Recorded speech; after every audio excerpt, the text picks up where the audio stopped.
Boa tarde a todos. Meu nome é Ronaldo Ruaro, eu sou médico do trabalho do sistema FIEP e do SESI, do Paraná. E vamos começar um pouco falando sobre SST e aspectos jurídicos nessa época de coronavírus e Covid-19. Estão comigo aqui para fazer esse debate, então, o Dr. Christian Jorge Schramm, advogado da gerência jurídica do sistema FIEP e especialista em direito do trabalho. E o Dr. Rodrigo Meister de Almeida, advogado e engenheiro de segurança do trabalho, instrutor da CNI, Confederação Nacional da Indústria, professor do curso de Relações Trabalhistas e Negociações Sindicais da Faculdade da Indústria da FIEP. Bom, pessoal, então, assim, vamos começar, então, falando, basicamente, eu vou começar falando dando uma breve introdução sobre o tema, e resumindo, então, na atual, como é que tudo começou. Eu lembro que em 31 de dezembro de 2019, vários casos de pneumonia na China, principalmente na localidade de Wuhan, foram detectados, mas sem um agente causador. Não se sabia o que estava acontecendo, mas começou-se a perceber que havia um padrão único, principalmente na tomografia e na evolução clínica, principalmente de evolução rápida. Descobriu-se logo depois, em janeiro, 2 semanas depois, o coronavírus SARS tipo 2 era o causador dessa doença.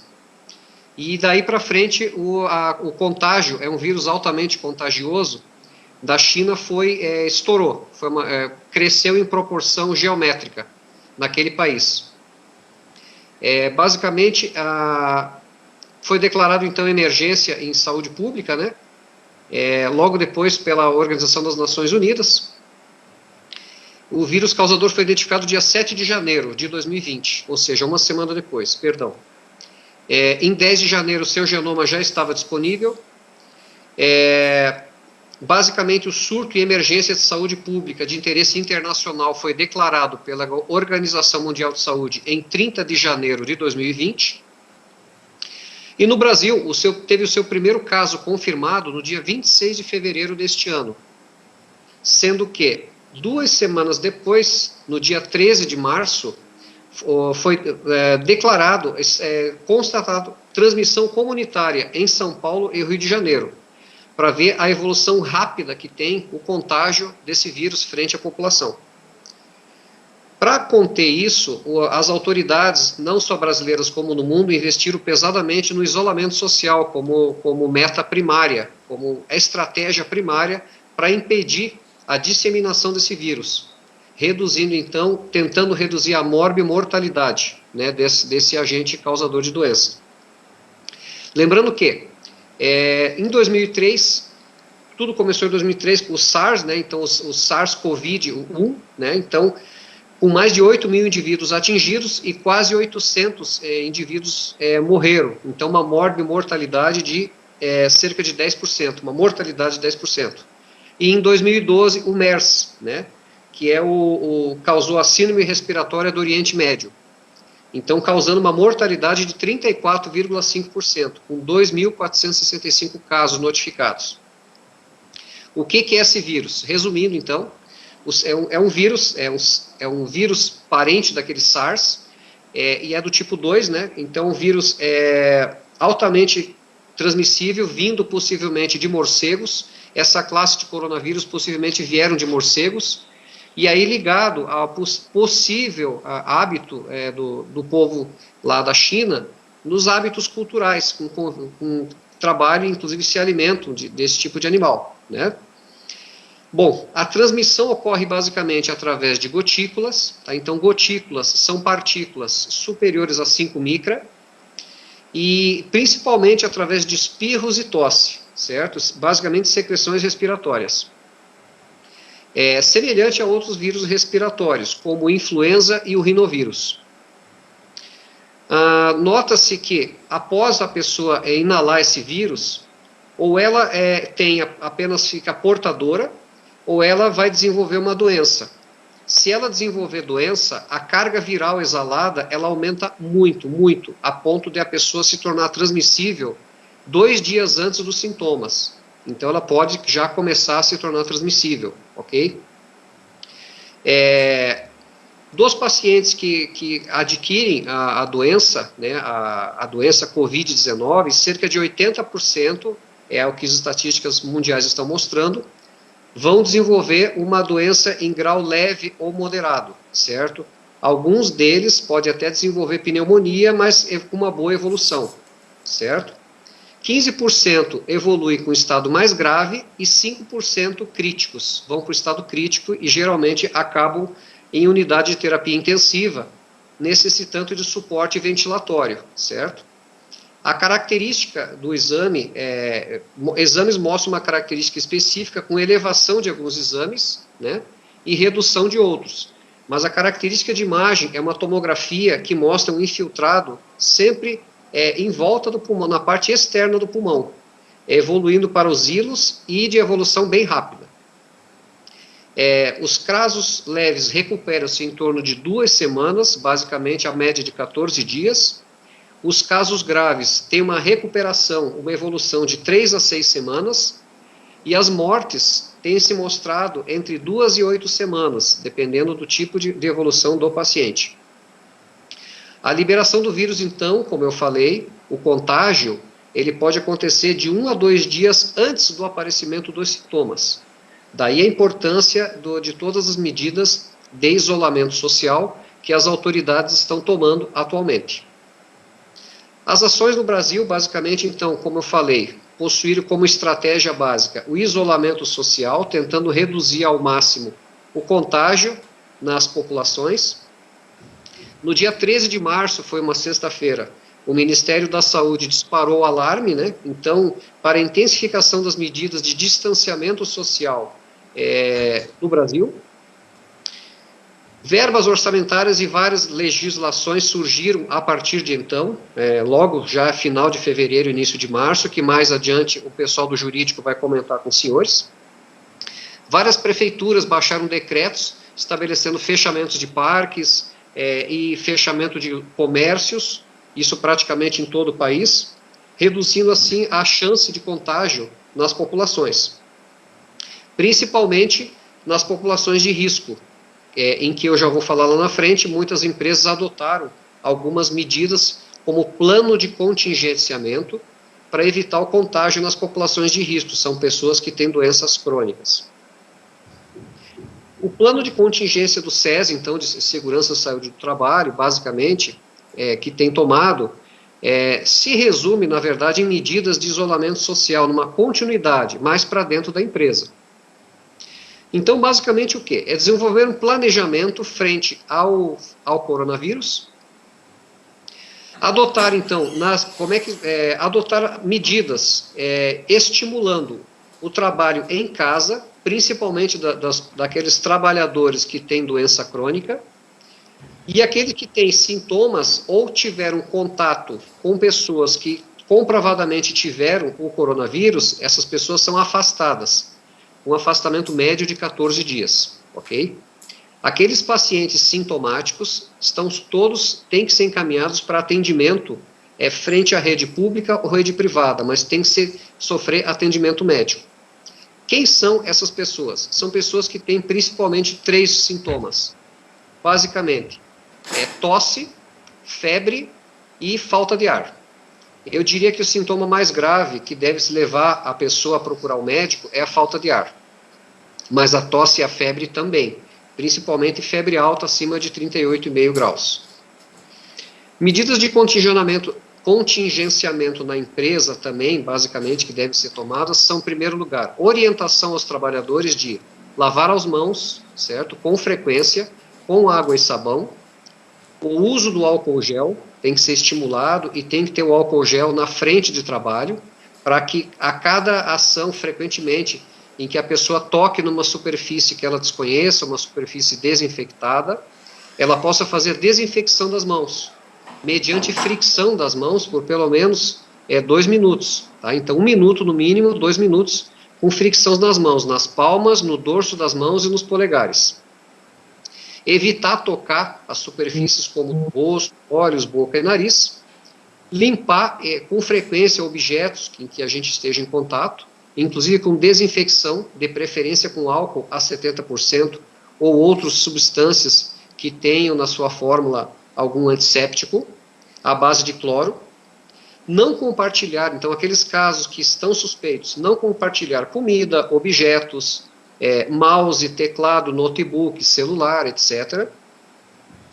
Estimular e falar com os trabalhadores que ao tossir ou espirrar, fazer aquela tosse, aquela medida social, né? Então, sempre cobrir o nariz ou o rosto com o membro superior e não com a mão, procurando evitar a propagação das gotículas e, consequentemente, reduzir o risco de contágio para os trabalhadores. E evitar o contato próximo com pessoas doentes, certo? Evitar o aperto de mão e os cumprimentos, né, então, próximos, e manter as pessoas sempre aquele distanciamento social de pelo menos 1 metro de distância entre uma pessoa e outra, né? Muito importante também para as empresas manter os ambientes de trabalho ventilados, então tem que ter medidas de ventilação ambiental, de exaustão e de ventilação eficazes. A limpeza dos equipamentos de ar-condicionado também, tá? Então todos os sistemas de climatização devem ser limpos com periodicidade mínima, bandejas, serpentinas, umidificadores, ventiladores e dutos. Realizar também, de preferência em ambiente, como nós estamos aqui, ambiente digital. Então, reuniões, orientações e distribuição de informações para todas as pessoas, tanto para os trabalhadores quanto para as famílias deles.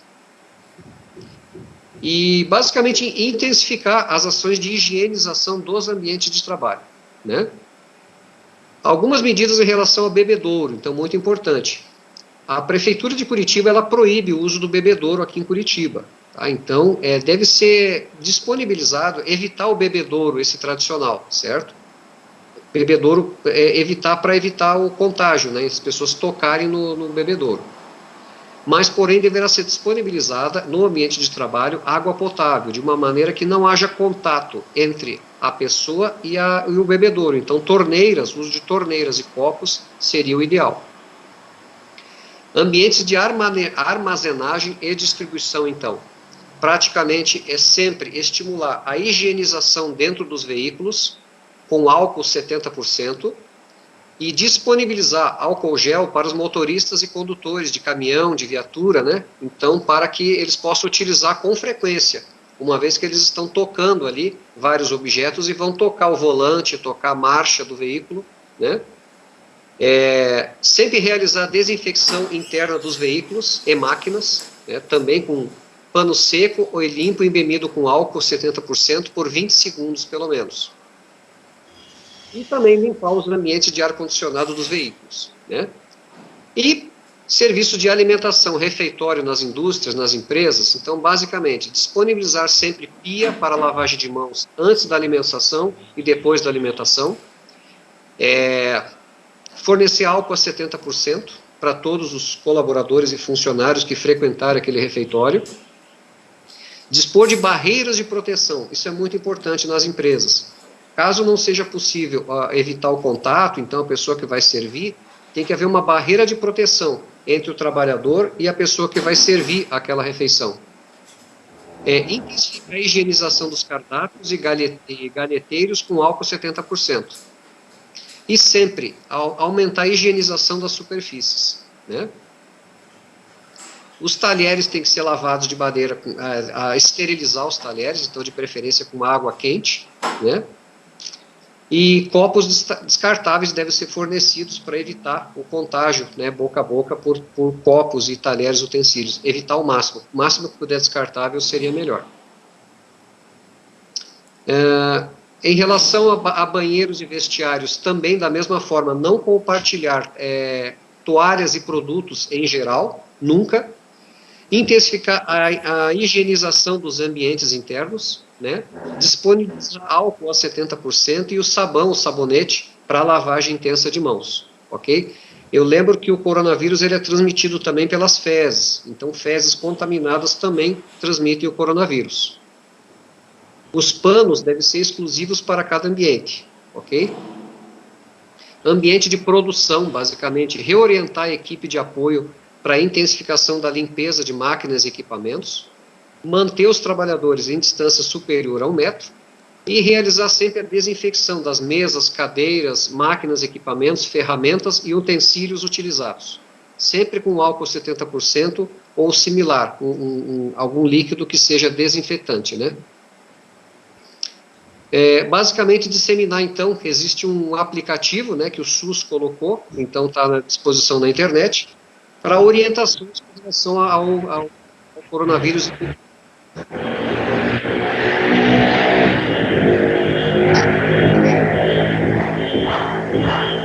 Vou passar a palavra para o Rodrigo, que é engenheiro de segurança e é advogado, né, então também, e é professor aí da CNI. Então, o Dr. Rodrigo Meister vai nos falar um pouquinho sobre essa parte de segurança do trabalho, que eu já adiantei alguma coisa, mas e sobre o link jurídico. Dr. Rodrigo, seja bem-vindo. Uma ótima tarde, Dr. Ronaldo, muito obrigado pelas boas-vindas. É um prazer participar de um evento com duas pessoas que são referências nas suas áreas. Dr. Christian Schramm, já tivemos a oportunidade de dividir aí a bancada em alguns momentos, é um ícone do direito trabalhista aí à frente da FIEP, e o Dr. Ronaldo, que não dispensa aí a apresentação, no seu trabalho frente ao Sindacta e também ao SESI Paraná. Então, para mim é um prazer estar nessa conversa. Bom, a questão que a gente pode abordar, principalmente na gestão das indústrias, na gestão das empresas, no que se diz a segurança do trabalho e alguma coisa da saúde, vem desde a parte de tomar todos os cuidados que foram elencados pelo Dr. Ronaldo na organização da própria empresa. Então, você passa para um microambiente, né, como a cidade, a empresa também tem seu ecossistema, tem um microambiente ali dentro. Então, fazer a organização do trabalho das empresas que continuam operando. Então, muitas indústrias continuam trabalhando, precisam continuar, inclusive, para manter aí a sociedade abastecida, e a gente sabe que os trabalhadores que lá estão também têm suas preocupações, os gestores têm suas preocupações para não estar expondo essa população à possibilidade de infecção. Então, os cuidados com bebedouros, com distanciamento, com organização do trabalho. A gente cita aqui também o escalonamento de horários, né? Então, por exemplo, o almoço, não deixar o refeitório encher de uma vez só, faz 4 horários de almoço. Os horários de entrada e saída também podem ser escalonados, dependendo do funcionamento da linha de produção daquela indústria. Então, essas medidas e outras que daí o gestor daquela planta industrial, com o seu profissional de saúde e segurança do trabalho e com as dicas que estão muito bem colocadas aí, tanto no site da CNI, no site da FIEP, no site do SESI Paraná, né, as empresas podem utilizar desse conhecimento para se organizar. Isso é muito necessário. Tomar muito cuidado na relocação de trabalhadores, né? Então, ver se o trabalhador tem a capacitação para estar substituindo aquele que foi dispensado ou que possa vir a ser afastado aí numa quarentena. Então, são pequenos cuidados que um RH com inteligência, trabalhando junto com a segurança e saúde do trabalho, né, com as dicas que já vêm por aí, podem suprir. Essa é a primeira situação. Então, é a situação de cuidado dentro das plantas que ainda estão funcionando. A segunda situação é o teletrabalho, né? Esse traz uma série de preocupações, por mais que pareça a questão inofensiva, né? A gente sempre falou nas nossas palestras, né? Tinha aquele modelo antigo que vinha o Fred Flintstone lá em cima do dinossauro, tocava o sino, saia todo mundo correndo junto, aquela coisa na pedreira e tal. Então era um ambiente exposto, um ambiente que industrialmente nós temos, inclusive aí as indústrias de minério aqui da região do Paraná, de Rio Branco do Sul, de Tamandaré. Então a poeira, a necessidade de EPIs, de processos, de máquinas protegidas e tudo mais. Então esse modelo de indústria existe, mas passa a existir o teletrabalho. Então é aquele profissional que também presta serviço para essa indústria, mas ele não está naquela operação final. Então ele faz uma atividade administrativa, uma atividade estratégica, uma atividade às vezes de educação, né, dá o treinamento para o pessoal e tal, que vai para o teletrabalho. O teletrabalho apareceu como desafio para nós já na reforma trabalhista. Então não é devido ao coronavírus que existe essa preocupação. Quando veio a reforma trabalhista e deu letra para o teletrabalho, que até então era um costume, a gente não tinha isso, e o Dr. Christian pode me corrigir se eu estiver equivocado, mas a gente não tinha isso positivado. A CLT ela era acéfala quanto ao teletrabalho. E quando você tem o home office, ele é uma das espécies do teletrabalho. Você pode ter aquele trabalho que é o volante, é o cara que está no aeroporto girando lá, dando os cursos, ele trabalha nas unidades dos clientes, não na unidade da empresa, não um consultor, por exemplo, e é o pessoal que está na espécie do home office. Qual é a nossa preocupação e o que a gente gostaria de externar aqui nesse nosso encontro e fazer as pessoas pensarem um pouco mais? Nós temos uma segurança do trabalho, uma engenharia de segurança do trabalho, que historicamente coloca o foco no ambiente de trabalho. Então, se você pegar os nossos programas, o PPRA, e agora vem aí o Novato, né, o Programa de Gerenciamento de Riscos, e até o PCMSO, quando recebe os riscos ali para o médico poder trabalhar e definir as medidas de controle da saúde. Então, esses documentos olham para o ambiente da empresa. Então, eu vou ver os riscos que existem naquele local dentro da empresa.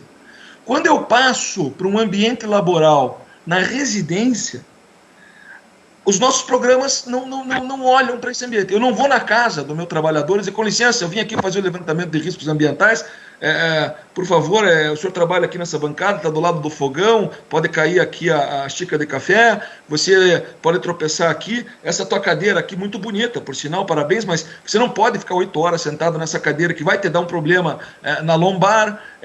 Daí vem aí as diversas consequências, e principalmente nas questões ergonômicas, em que, no caso do trabalhador adoecer ou ter uma lesão, continua existindo nexo, porque a pessoa está trabalhando, ela está em horário de trabalho, ela está prestando serviço para aquela organização que visa o lucro ou visa o serviço executado nas mãos daquele obreiro. Então, assim, a segurança do trabalho, infelizmente, engatinha no sentido de nos trazer métodos e trazer uma tecnologia que a gente possa dar a condição adequada no home office. A condição adequada que eu digo é aquela que protege o trabalhador e resguarda o empregador. Então, o empregador ter meios de prova consistentes de que ele fez o que estava na sua possibilidade para proteger aquele trabalhador. Temos que criar isso, temos que ir atrás disso. O SESI Paraná tem um produto muito interessante que foi gerado para fazer o levantamento de ambientes de trabalho de pessoas com deficiência, que é um levantamento remoto, utilizando softwares, utilizando telefone celular para ver esses locais de trabalho, e que fica um técnico do outro lado lá dando algumas orientações. Eu acho que é uma coisa que pode ser aplicada, né, pode ser utilizada, algo nesse sentido, e vamos aí torcer que os nossos centros de inovação corram para achar essa medida. Mais uma questão que se soma a isso as pessoas que estão nesse momento ligando a televisão, que têm parentes aí no grupo de risco, as pessoas que veem casos, agora é bem possível que nós vamos conhecer alguém que tenha adquirido a doença, ou ainda ter alguém que tem um parente que veio a óbito, um amigo que vem a óbito. A gente vai entrar numa acelerada na subida aí da curva que tanto se fala. Então isso faz parte do nosso dia a dia, e isso traz um incômodo, além das variáveis da residência, as variáveis do lar, que às vezes a pessoa não está habituada no seu horário de trabalho, que trazem risco à psique. E daí entra mais uma questão. O nosso PPRA vê riscos físicos, químicos, biológicos, ergonômicos e de acidente. Alguns PPRAs, alguns colocam no risco ergonômico alguma coisa do risco psicossocial ou dos riscos da psique. Doutor Ronaldo, o senhor sabe muito bem. Nós estamos hoje com a CDF em 3º lugar em número absoluto de afastamentos no Brasil. O que é isso? As doenças da psique já são a 3ª causa que tira as pessoas do trabalho, com nexo e sem nexo, somadas. Então, assim, se a pessoa não tem o hábito do home office, não tem uma possibilidade de ter um ambiente adequado para fazer seu home office, que tem os problemas familiares, os problemas que estão no entorno da sua casa, que vão estar afetando ela durante o ambiente de trabalho, isso é um fator de estresse para alguns insuportável. Insuportável. E pode levar ao afastamento. O afastamento por doenças da psique não era considerada pela Previdência Social como doença do trabalho até 3 anos atrás. Agora é.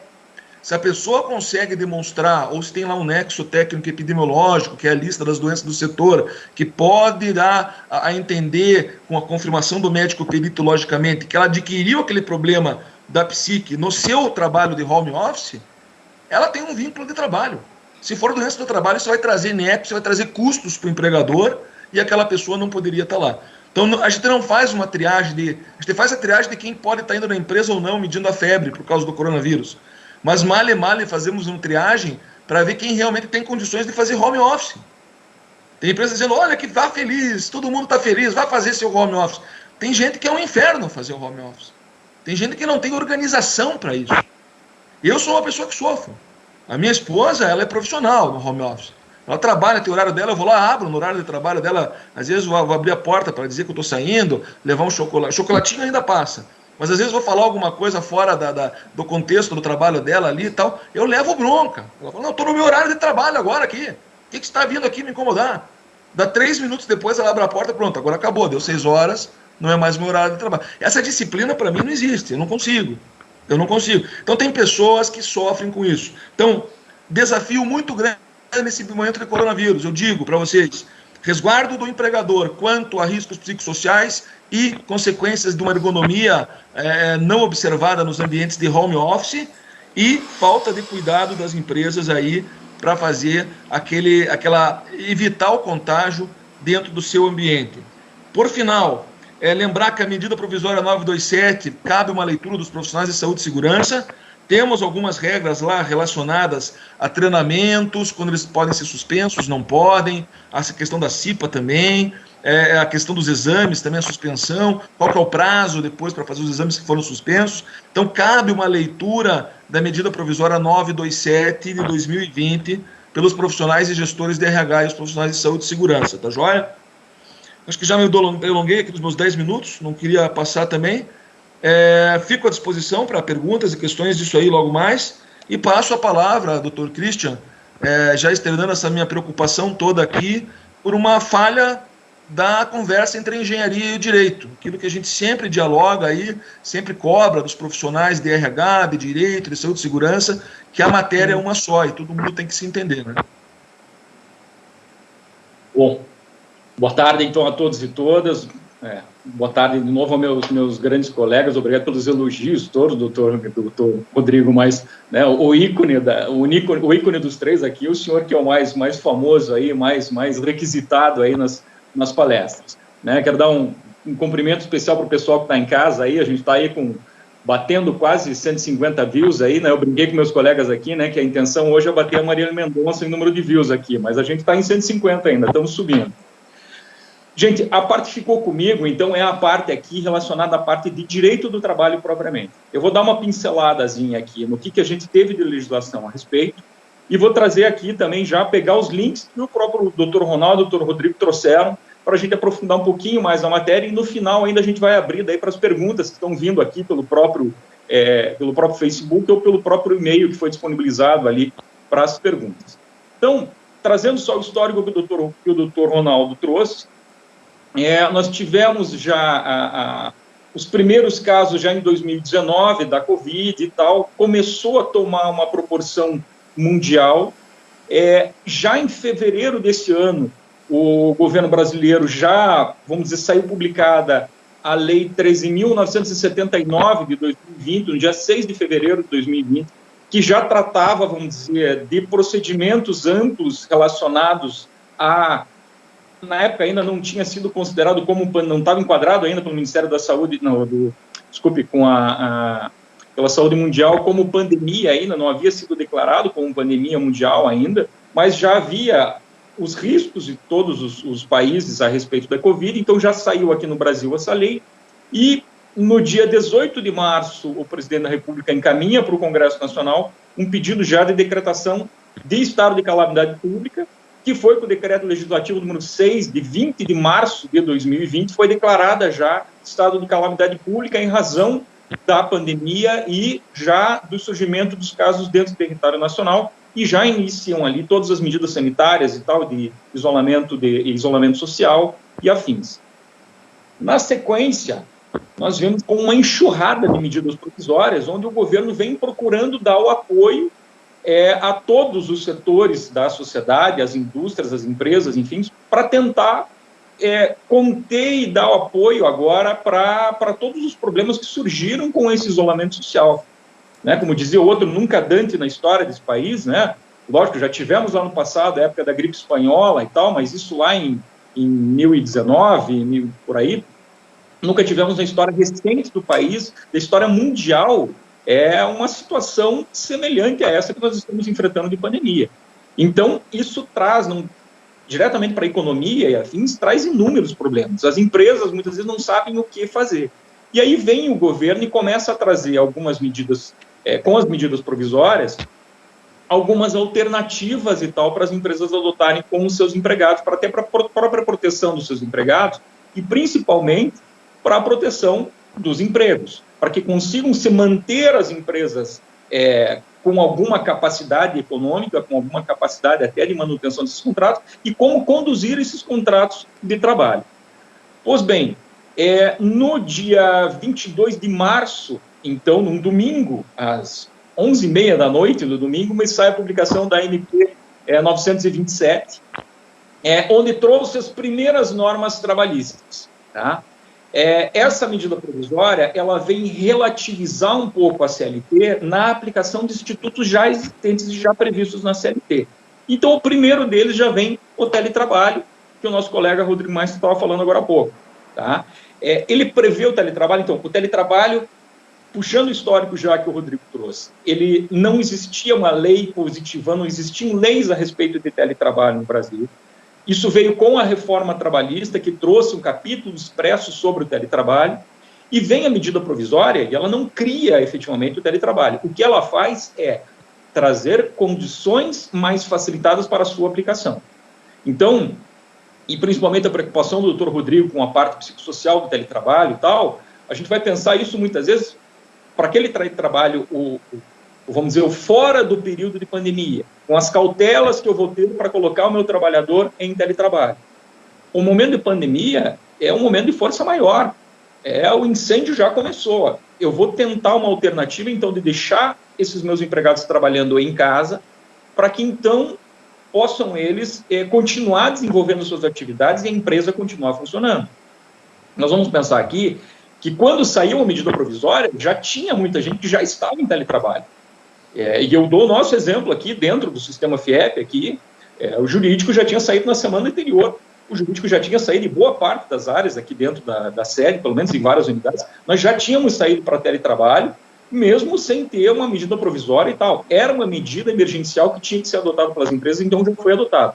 Tanto que a medida provisória 927, ela coloca lá que essa medida provisória convalidava procedimentos que já estavam previstos nela, mas que já tinham sido adotados pelas empresas nos 30 dias anteriores à sua publicação. Ou seja, ela já sabia, o executivo já sabia que, vamos dizer, as empresas já estavam tomando essas medidas, e ela vem aqui só para, vamos dizer, regularizar e dar uma segurança jurídica maior para as empresas. Então, ela preveu lá já o teletrabalho, ela coloca só a obrigação de comunicação ao empregado com 2 dias antes dele entrar em teletrabalho, comunicação, inclusive, por meios eletrônicos e tal. Ela relativizou um pouquinho as normas que estavam lá na CLT. Vamos dizer, você não vai ter, nesse momento, a obrigação de fazer anotação em carteira de trabalho, porque o empregado está em teletrabalho e tal. Ela facilitou um pouco a implementação desta medida, justamente por conta da força maior e no momento de pandemia. Aí, ela vem e coloca lá as possibilidades de antecipação de férias individuais e coletivas. Qual que é a regra que nós temos na CLT? O empregado tem que ser avisado com 30 dias de antecedência das férias, ele tem que receber o seu pagamento das férias com 2 dias antes de iniciar as férias. É possível fazer isso dentro do momento de pandemia? No momento de isolamento social, ele não tem como voltar para a empresa?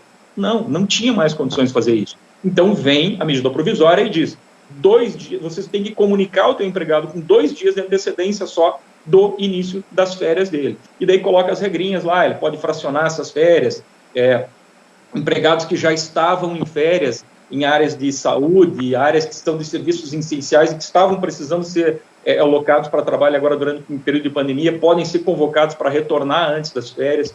O pagamento das férias, ele não vai ser feito com os 2 dias de antecedência, eles vão ser pagos com o salário normal no final do mês, e aí o terço de férias, né? Lembrando, a remuneração de férias nada mais é do que a remuneração que você vai ter ali durante aqueles 30 dias, ou aquele período efetivamente que você está em férias. Antes você recebia tanto a remuneração destes dias de férias, como o terço constitucional de férias, ou seja, aquele 1/3 a mais, você recebia esse valor 2 dias antes de entrar em férias. Agora não, você vai receber a remuneração das férias normal ao final do período que você gozou. Geralmente, agora eles podem pagar junto com o salário do mês seguinte, e o terço de férias pode ser pago junto com o 13º, ou seja, até o dia 20 de dezembro. Por que isso?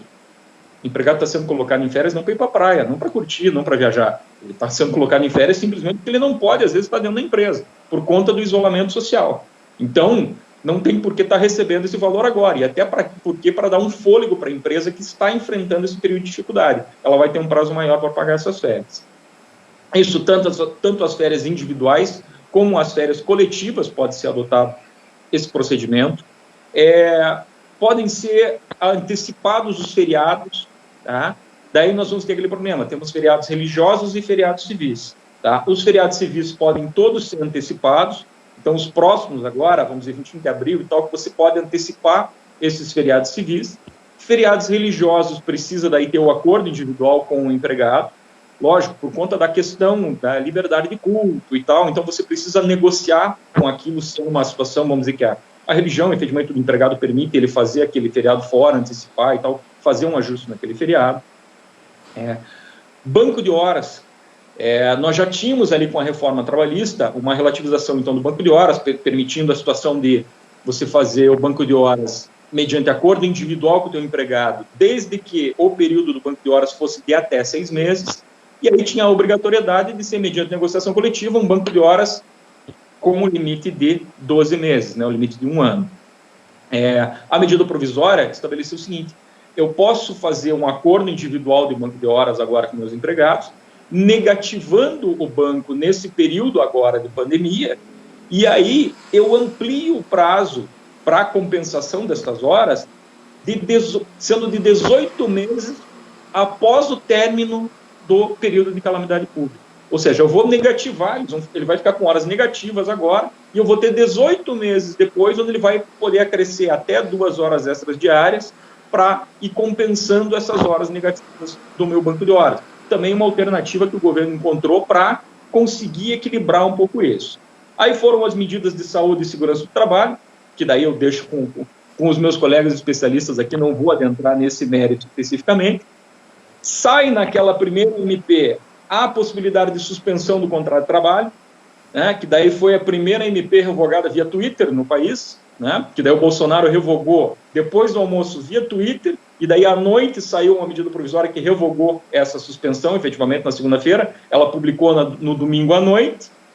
Todo mundo foi tomar conhecimento da MP, efetivamente, durante a manhã de segunda-feira, e depois do almoço, depois de tantas críticas, depois do almoço ele já revogou aquele tópico específico que falava da suspensão do contrato.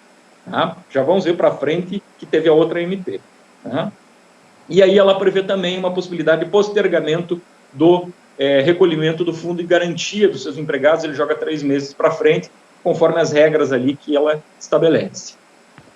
Diante da polêmica toda da suspensão do contrato, que foi revogado, foram revogados aqueles artigos falando de suspensão do contrato, começa uma discussão, daí o governo diz que não, que foi interpretada de forma errônea a medida provisória, e não sei o quê, e anuncia que vai sair uma outra medida provisória para tratar especificamente da suspensão do contrato de trabalho.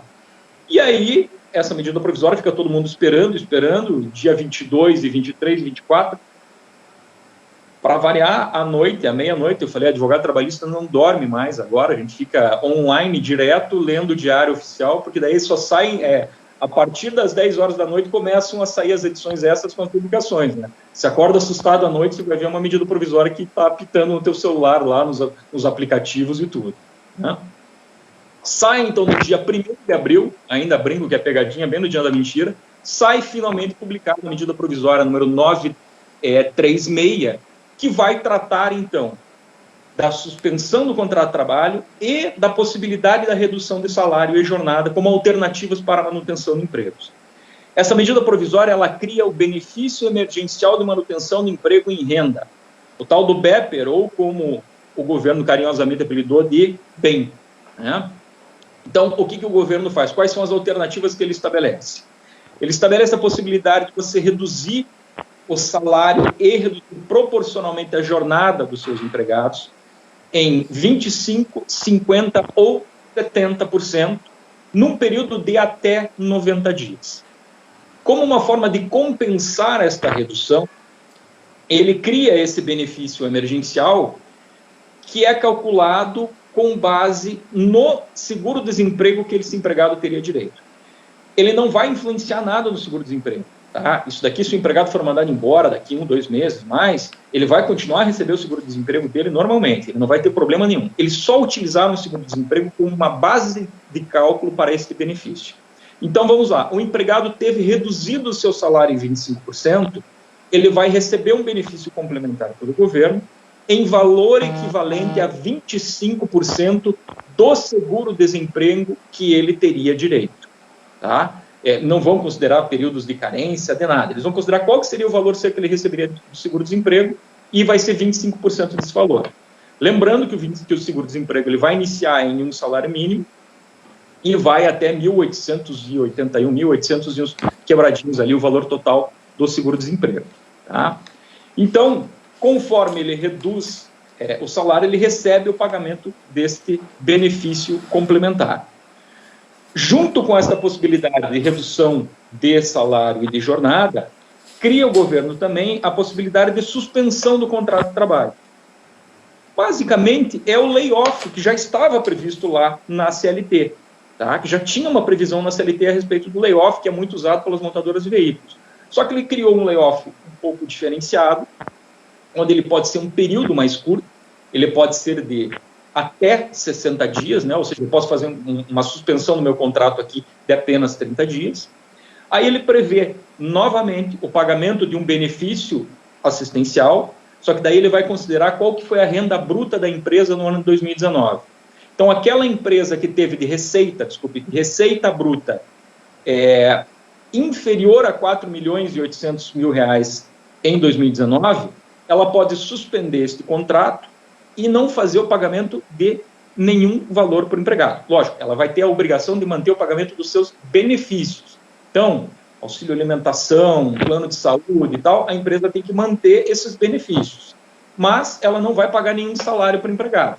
Em compensação, o empregado vai receber 100% do valor que teria direito a seguro-desemprego durante este período. Então, nós estamos falando que o empregado vai receber lá, vamos dizer, 2 parcelas de 1.800 e poucos reais durante esse período de suspensão. Para as empresas que em 2019 tiveram uma receita bruta de mais de 4.800.000 reais, elas são obrigadas a pagar uma ajuda de custo emergencial para o empregado, equivalente a 30% da sua remuneração. Essa ajuda de custo ela vai ter natureza eminentemente indenizatória, ou seja, não vão incidir tributos sobre essa ajuda de custo que a empresa vai pagar. Tá? Então, ela paga essa ajuda de custo para o empregado, 30%, e aí ele vai receber o benefício do governo, que vão ser 70% do valor que ele teria direito ao seguro-desemprego. Tá? Quais são os detalhes para esses dois institutos, tanto o de redução de salário como o de suspensão do contrato? O governo estabeleceu na medida provisória que aqueles empregados que recebem até R$ 1.335 por mês, é esse o valor aqui? Não, R$ 1.135 por mês, desculpem, ele pode fazer essa negociação via acordo individual com o seu empregador. Aqueles que recebem, os que a gente enquadra como hipersuficientes, que são aqueles empregados que têm curso superior e que têm remuneração superior a 2 vezes o teto do regime geral da Previdência Social. Hoje, esse valor dá R$ 12.212. Então, quem recebe R$ 12.212 ou mais e tem curso superior, também pode negociar individualmente com o seu empregador. Quem está no meio dessa faixa, ou seja, recebe mais de 1.135 e menos de 12.212, esses precisam podem fazer essa redução ou a suspensão do contrato de trabalho obrigatoriamente mediante negociação coletiva de trabalho. Tá? Já vamos entrar num detalhezinho sobre isso. Ainda prevê a medida provisória um auxílio emergencial para os contratos de trabalho intermitentes. É aquela nova modalidade de contrato que foi criada pela reforma trabalhista. É aquele empregado que ele tem um contrato de trabalho, mas ele é só convocado pontualmente para trabalhar e só recebe por aquilo que ele efetivamente trabalhou. Para esses contratos, a medida provisória estabeleceu um auxílio emergencial de R$ 600 a serem pagos pelo governo. Tá? Direito a 3 parcelas de R$ 600. Só que ele não trabalhou, ele não esclareceu mais nada. Ele só falou, os intermitentes terão direito a esse auxílio de R$ 600. Em tese, a medida provisória não estabeleceu se ele está trabalhando, se ele está sendo convocado e trabalhando nesse período ou não. Ela fixou os R$ 600 sem maiores critérios. Vamos ver como é que o governo vai efetivamente pagar isso agora.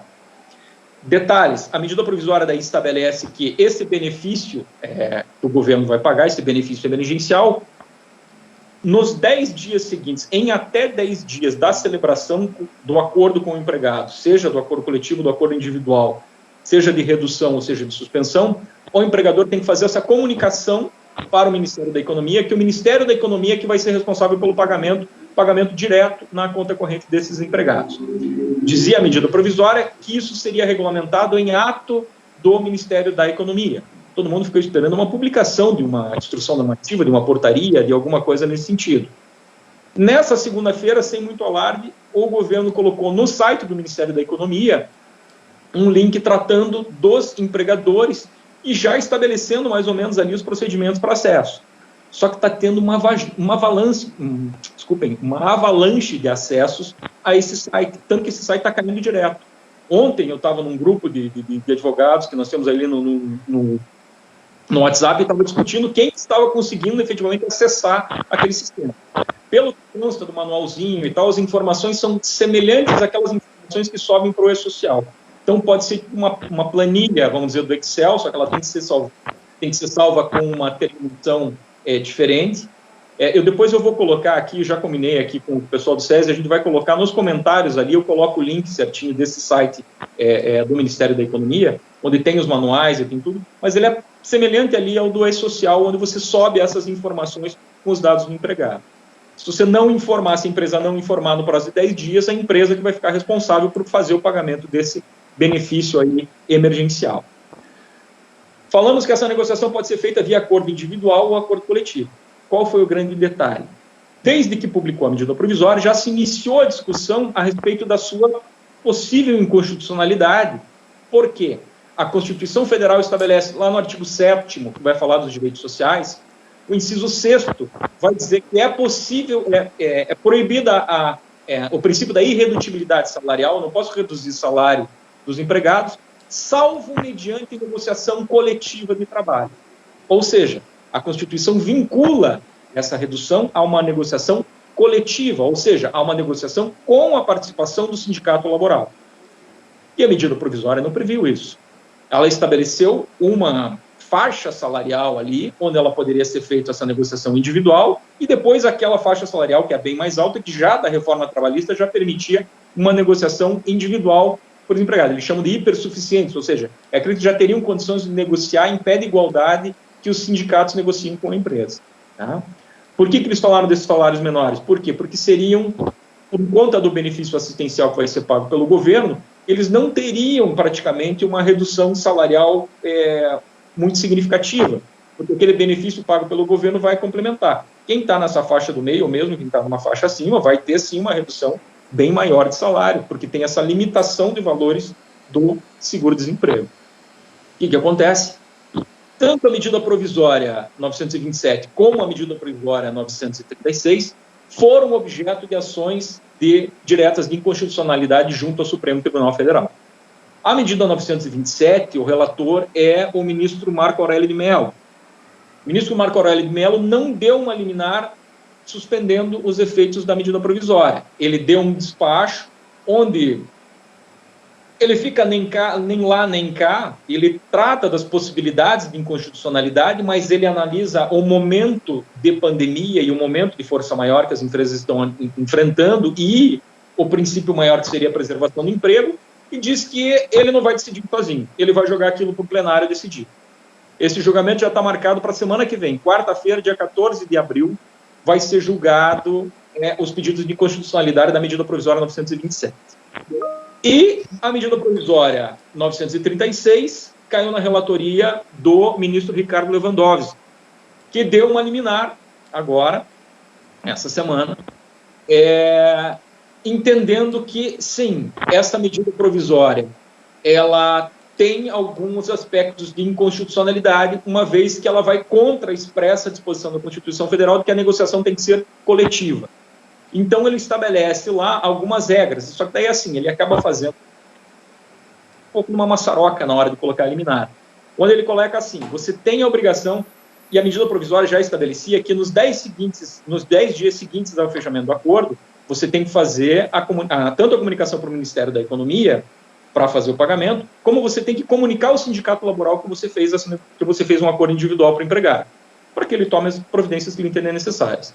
Na liminar, o ministro Ricardo Lewandowski coloca, então, que tem que notificar o sindicato. Se o sindicato ficar quieto, não falar nada, ele estaria anuindo, convalidando com essa medida. Se ele não concordar, ele inicia uma negociação coletiva e esse acordo individual não seria válido. Tá? Só que, assim, ele não considerou os prazos de negociação que foram reduzidos pela metade pela medida provisória. Ele foi omisso em relação ao caso do hipersuficiente, que já estava previsto lá na reforma trabalhista. Ou seja, criou-se novamente uma enorme insegurança jurídica para as empresas. E daí, quem já aplicou o acordo individual, agora já está com medo de que possa isso vir a dar problema ou não. Essa medida provisória, essa ação direta de inconstitucionalidade foi pautada no dia 16 de abril, ou seja, no dia seguinte agora, quarta e quinta-feira que vem, vai ser dia que vai ser os advogados assistindo televisão de TV Justiça direto para ver a sessão plenária do Supremo para saber o que vai ser decidido a respeito disso. Senhores, basicamente eu já extrapolei, acho que, e bem o meu tempo aqui. Basicamente eram esses pontos que eu queria trazer da legislação. E agora acho que a gente pode, em conjunto, aí, ver as perguntas que foram surgindo aqui, que eu vi que são várias aí as perguntas que estão surgindo.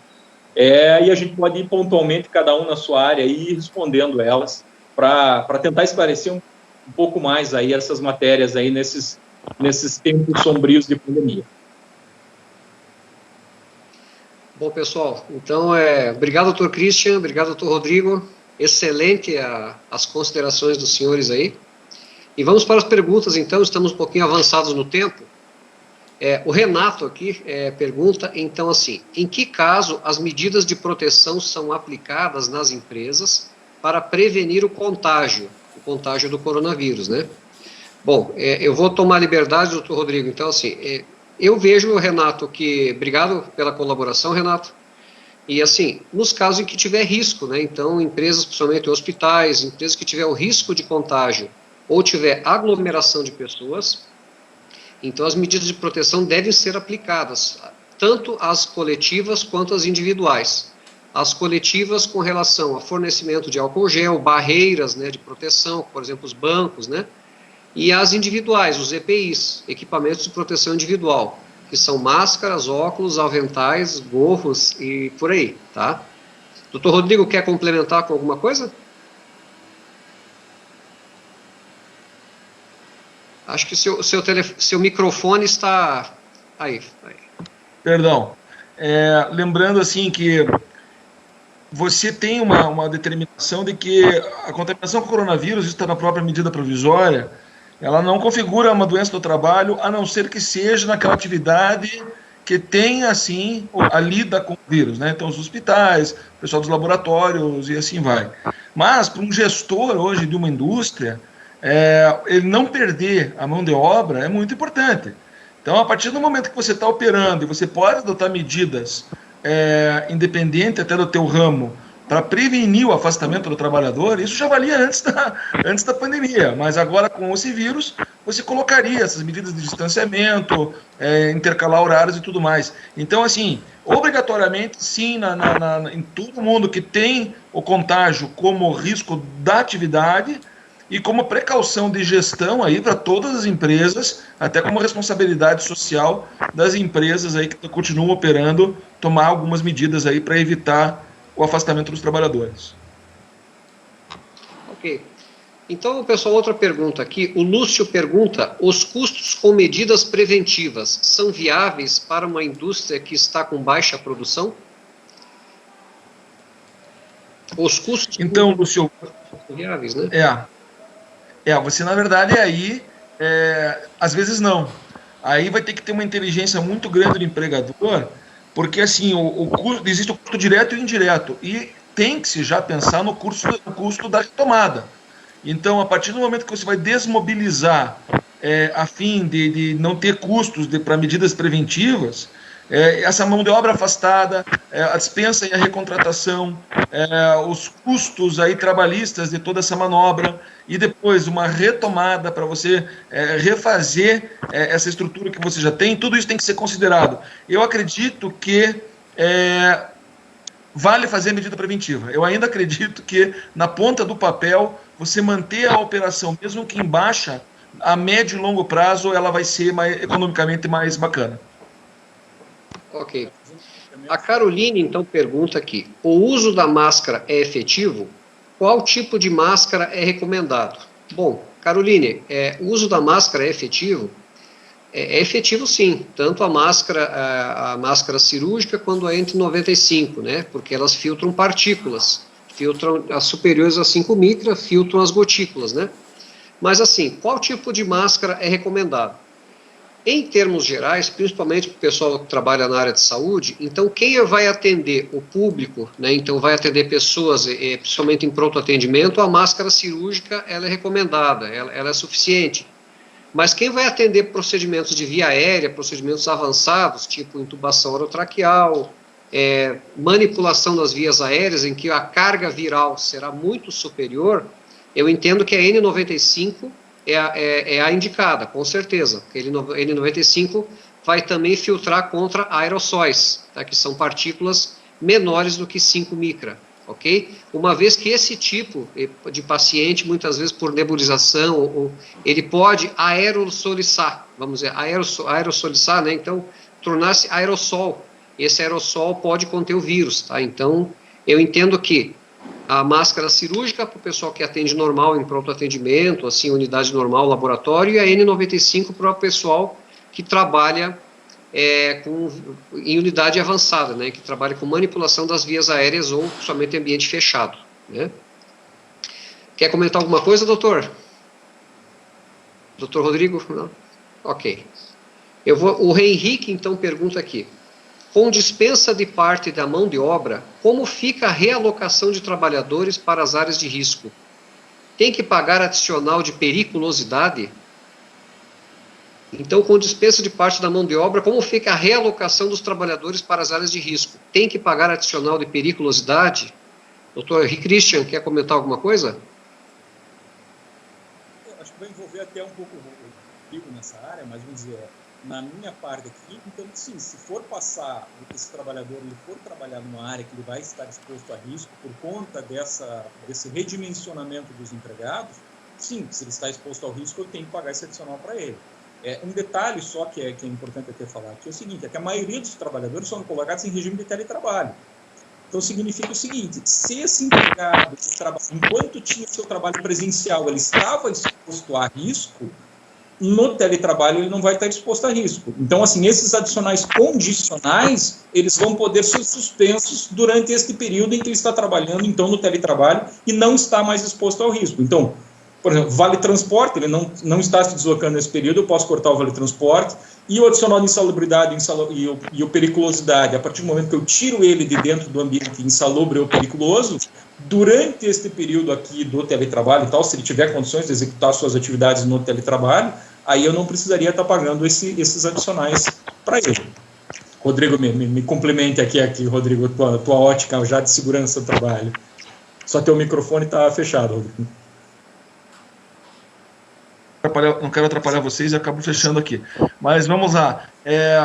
Perfeito, doutor Christian. O que eu digo, assim, como resguardo do empregador nesse momento e resguardo técnico também, fazer o marco com laudos, né? Então, a partir do momento que o trabalhador deixa de fazer atividade na área de risco, laudar, né, o laudo de insalubridade e periculosidade, um documento simples para um posto de trabalho, não vai, que já vai ser derivado de um laudo da avaliação do ambiente, então simplesmente vai fazer o marco.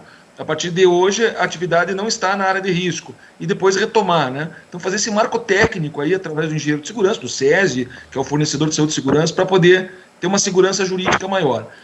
Na pergunta do Henrique, eu acho que ele quis dizer assim, você diminui a mão de obra, talvez dentro de uma planta industrial, e o trabalhador passa a fazer a multifunção entrando em área de risco.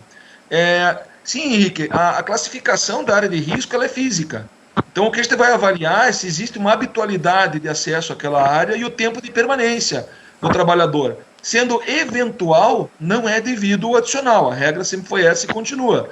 Agora, não, ele passa diariamente a fazer uma atividade de abastecer uma empilhadeira numa área de estoque de inflamáveis, de abastecer um outro equipamento, de buscar combustível para as máquinas, com gerador. Então, aí muda a figura. A gente vai analisar o tempo que ele está lá e colocar. Não existe adicional proporcional.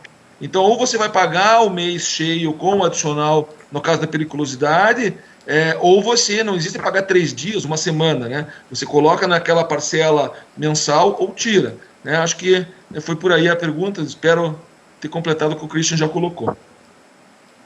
Ok. A Magali pergunta, então, máscaras e luvas deverão ser usadas somente na quarentena ou por meses?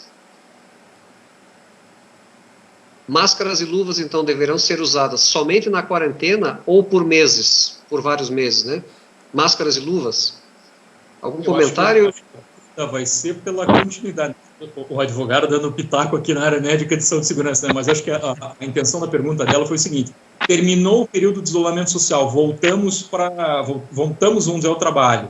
Eu continuo usando máscara e luva depois desse término do período social, de isolamento social? Acho que, de repente, foi nesse sentido que ela estava querendo saber. Eu entendo o seguinte... Acho que pode, né, doutor? É a medida que o médico no PC menciona. Acho que é por aí, né? Exatamente. O que acontece? Primeiro que tem um protocolo do Ministério da Saúde que estabelece o uso de máscara e luva, inclusive qual máscara, qual luva, né? Então, há que se seguir, eu não sei qual vai ser o futuro disso, né? A gente não tem como prever, até porque está sendo muito dinâmico. A coisa é muito dinâmica e muito discutível, até para locais que têm risco biológico, né? Agora, eu entendo o seguinte, na quarentena, considerando a quarentena, aquele período de 14 dias, de 15 de 2 semanas, que a pessoa, vamos dizer assim, foi indicado quarentena para ela, agora ela vai sair na rua, terminou a quarentena. Nesse período atual de Covid, de isolamento social, eu entendo que sim, tá? Para evitar uma reinfecção ou evitar um contágio, enfim, né? Na quarentena. Mas, assim, se a tua dúvida é essa, é o seguinte, eu terminei, eu fiquei exposto, fiquei doente com o coronavírus. Fiquei 2 semanas em casa, muito bem, agora eu vou sair, eu continuo transmitindo o vírus? Nesse caso, não, tá? Então, basicamente, a transmissibilidade curou, passou o período de quarentena, o próprio nome já diz, passou o período de quarentena, a pessoa pode retornar, ela não é mais, em tese, transmissível, tá? Agora, o uso de máscaras e luvas, luva é para o pessoal que vai atuar mais na área de saúde, no atendimento ao paciente, né? E não vejo indicação necessária de luva, indicado, para comunitário, para pessoas normais que não exerçam atividade profissional, tá? E a máscara é basicamente ou para o doente, tá? Para a pessoa doente, ou suspeito, né? Aquele que está transmitindo possivelmente o vírus. Ou aquele que vai entrar no ambiente com aglomeração e tem uma doença crônica. Eu acho que aí a máscara cirúrgica é bem indicada. Exemplo, eu tenho lá hipertensão arterial, tenho uma doença crônica tipo diabetes, e vou ter que entrar num ambiente que tem aglomeração. Na minha opinião, comunitariamente falando, eu acho que é interessante usar luva cirúrgica. É interessante, tá? Então, para quê? Para se proteger justamente das gotículas, né? É mais ou menos essa que foi a reportagem das mídias sociais, né? Espero ter respondido sua pergunta aí, Magali. Agora, outra pergunta aqui, o Cristiano pergunta: a empresa pode obrigar os empregados a tomarem banho e trocar de roupa ao chegar na empresa? O que os senhores acham aí? Bom, sobre o aspecto, vamos dizer, de direito do trabalho ali, ela está adotando um procedimento de segurança. Por favor, os especialistas me corrijam. Na indústria de alimentos e tal, a gente tem aquela questão da barreira sanitária, né, que ele obrigatoriamente ele precisa tomar um banho para poder passar para a área lá de produção e tudo, ele tem aquela desinfecção, vamos dizer assim, para passar. Num período de coronavírus, desde que devidamente fornecidos os insumos e as condições e a privacidade vamos dizer, de chuveiros individuais e tal, para que o empregado possa fazer essa, vamos dizer assim, essa desinfecção, eu, a princípio, não vejo problema. Pergunto sobre o aspecto médico de segurança, se é efetivamente eficaz essa medida, se era uma medida salutar, vamos dizer, a ser tomada.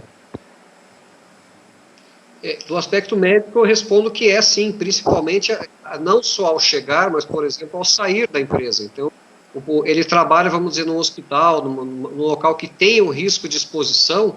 Eu acho que também ao sair da empresa, então ele vai trocar, vai tirar as ventimentas, entre aspas, potencialmente contaminadas, vai descartar essas ventimentas na empresa, e para não contaminar a roupa dele, eu acho que a empresa pode adotar medidas de tomar um banho, oferecer o chuveiro, oferecer todas as medidas para que ele possa, vamos dizer, fazer um nível de desinfecção, de limpeza, assim como a lavagem das mãos.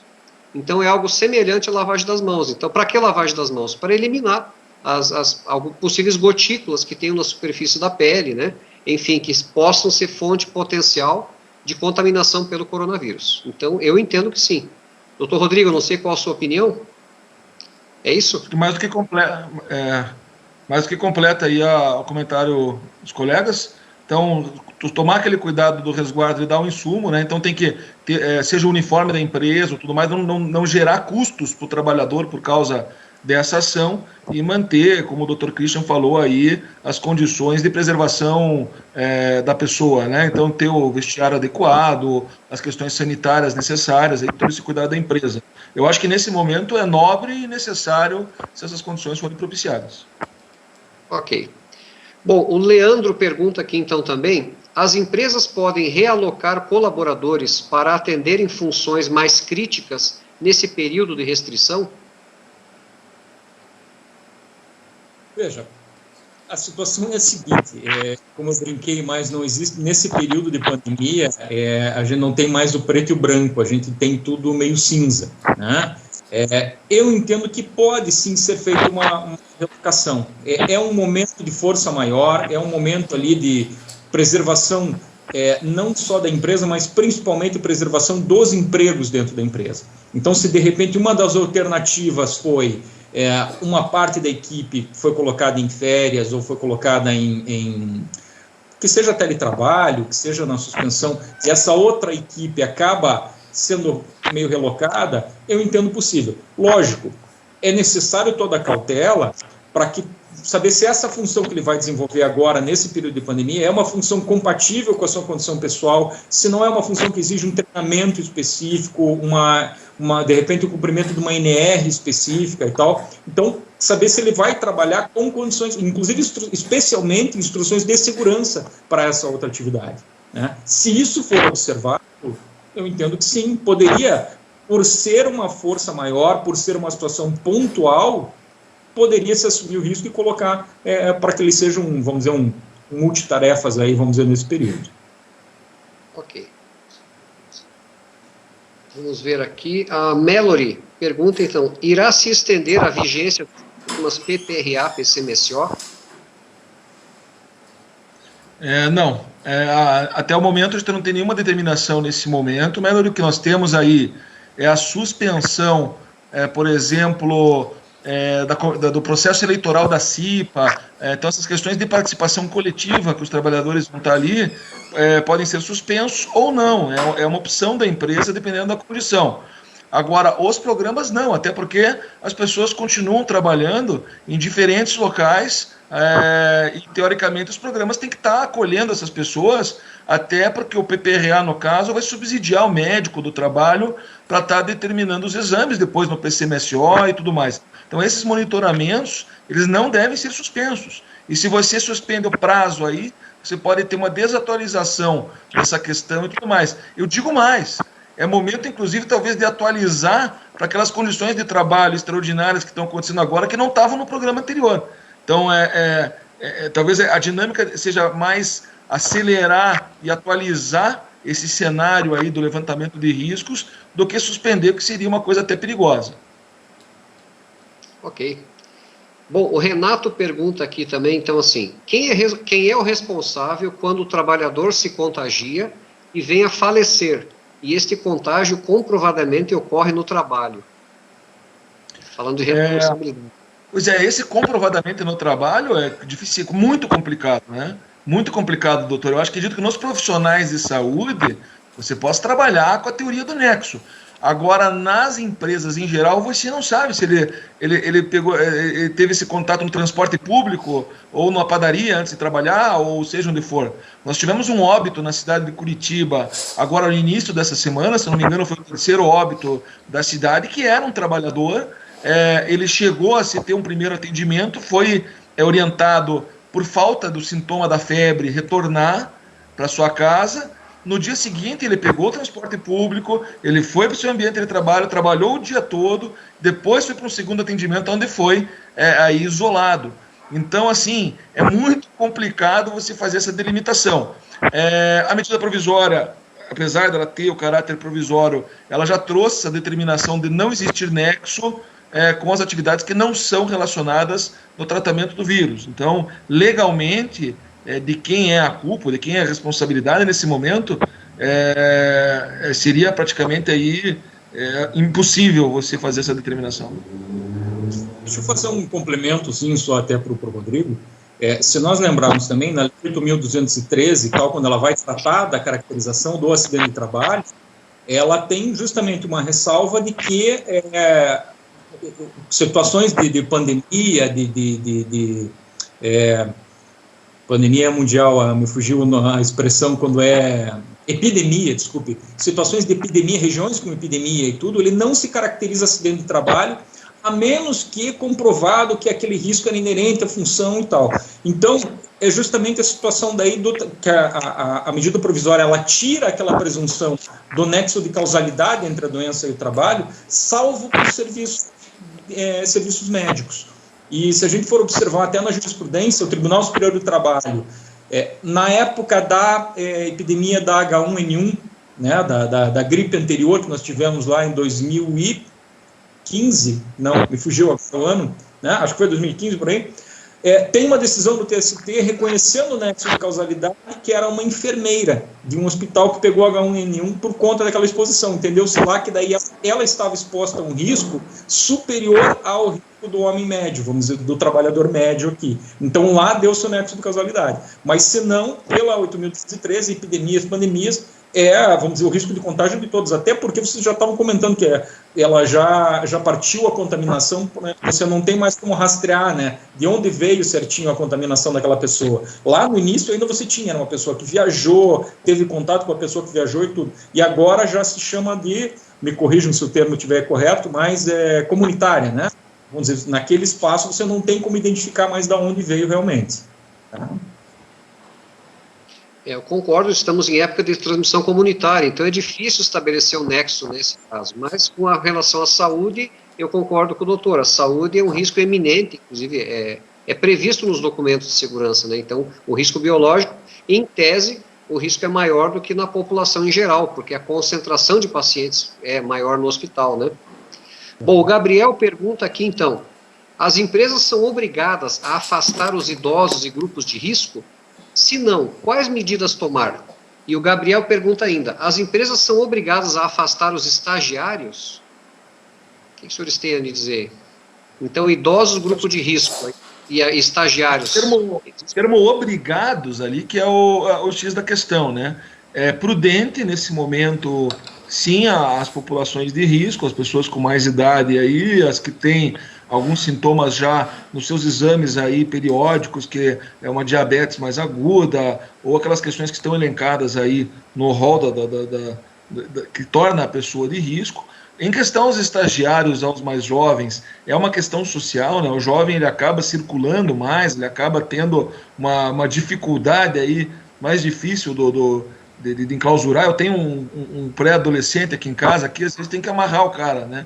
Então eles ficam tensos realmente com a situação e acaba tendo uma vida social mais ativa, apesar de que hoje aí as redes sociais, os videogames aí de vilões estão virando amigos aí nessa coisa toda para manter esse pessoal entretido. Mas eu entendo que nos adolescentes é uma questão mais nesse sentido. É prudente, sim, para os gestores hoje tirarem a população de risco, né? Acho que é um compromisso aí social de todo mundo que possa ter uma voz de comando, tanto na indústria como em outras organizações, que protejam o número de pessoas que consigam, como nós estamos fazendo com os nossos familiares, né? Então, agora há pouco meus pais vieram aqui buscar um barreado para o almoço, eu estou aqui com a minha máscara, aqui, ó, fui com a mascarazinha lá, levar para os meus pais direitinho, tranquilo. Então, esse mesmo cuidado tem que existir nas organizações, nós temos que preservar as pessoas aí do grupo de risco. Agora, a obrigatoriedade, não, existe a recomendação, mas não a obrigatoriedade. O Ministério Público do Trabalho, inclusive, já soltou várias instruções e tal de segurança, onde eles estão colocando, eles colocam quase uma obrigatoriedade, né? Mas vamos dizer, é uma orientação, principalmente os menores de 18 anos, daí colocam, vamos dizer, nessa situação de você obrigar. Eles estão colocando a expressão, salvo engano, eles colocam de obrigação de afastamento dos menores, dos estagiários, dos aprendizes daí também. Lembrando só que para os aprendizes você pode aplicar a medida provisória, tanto que a 936, ela vem expressa que aplica também aos aprendizes a possibilidade de suspensão do contrato e redução de jornada e salário, tá? Mas vai nessa linha especificamente, né? A 937 ainda fala também, né, de priorizar a aplicação das medidas de teletrabalho e tudo, para a população de risco, né, para a população classificada pelo Ministério da Saúde como população de risco. Mas uma obrigação é um pouco mais discutível, mas é uma questão daí, acho que até mais de bom senso mesmo, né, de você tentar priorizar essas populações. Não, doutor Christian, até a questão da imagem da empresa, né? Você tem que preservar muita coisa.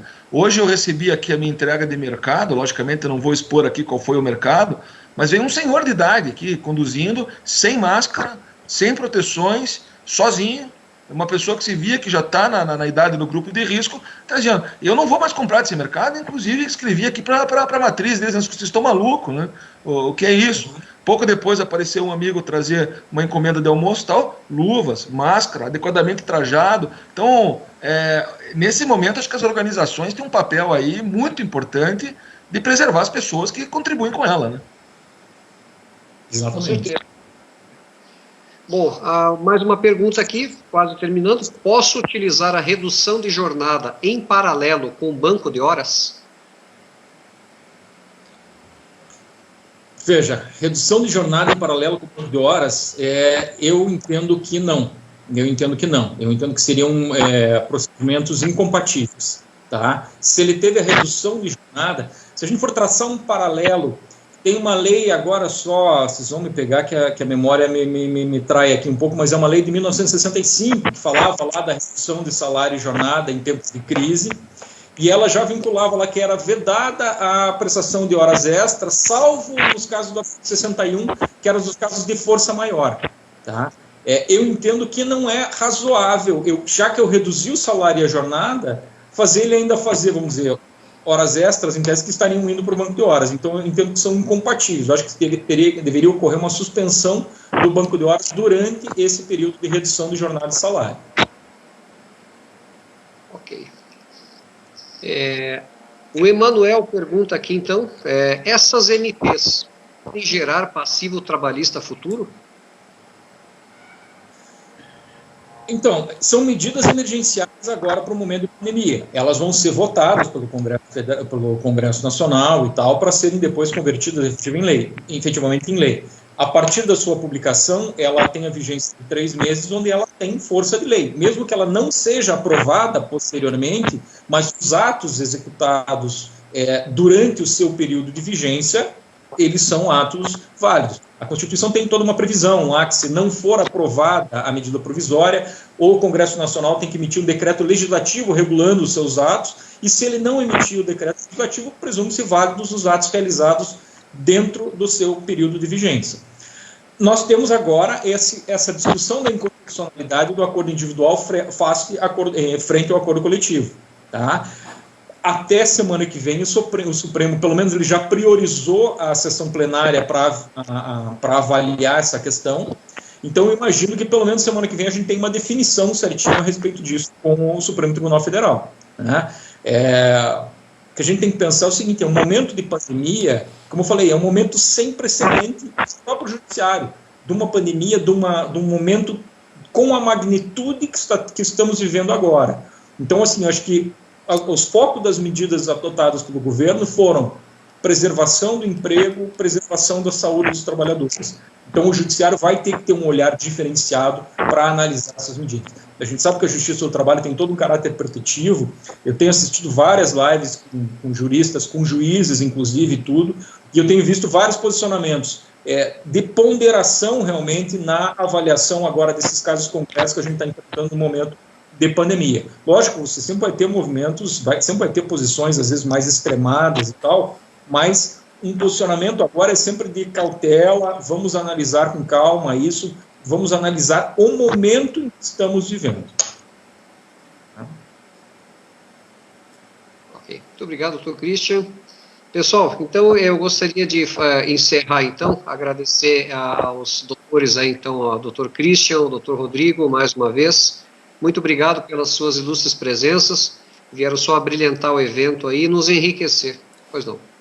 Deixa eu só fazer uma ponderação, lógico, agradecer também a disposição dos colegas e tal, a nossa audiência toda aqui.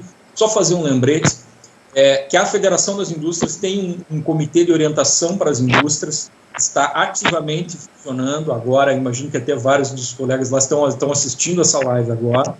Nós temos no site da Federação das Indústrias, www.fiepr.org.br, tem lá atualizado diariamente um informativo sobre tudo que saiu de normativo novo a respeito de tanto parte trabalhista, parte tributária, parte civil e tal. Então, assim, a gente vem atualizando aquilo direto.